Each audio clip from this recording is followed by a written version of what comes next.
ఉన్నాడు, భూమి మీద బతికే 4 రోజులకి కావాల్సిన ఈడో అయిపోయాయి. ఇంకక్కడ ఇంకేం తేడా లేదు. గట్టిగా అదే పాయింట్ పట్టుకొని కూర్చున్నా ఇప్పటికదే. పరలోక మహిమను నీ కొరకే విడిచెను, తన ప్రాణము పెట్టి నిన్ను బ్రతికించెను.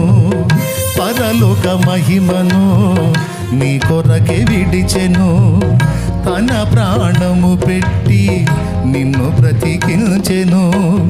ఇంత చేసిన వాడు నీకు దూరమవుతాడా? సందేహమును వీడి సిలువ దర్శనము పొంది బ్రతికితే క్రీస్తు కొరకే, చావైతే లాభమనుకో. బ్రతికితే క్రీస్తు కొరకే, చావైతే లాభమనుకో.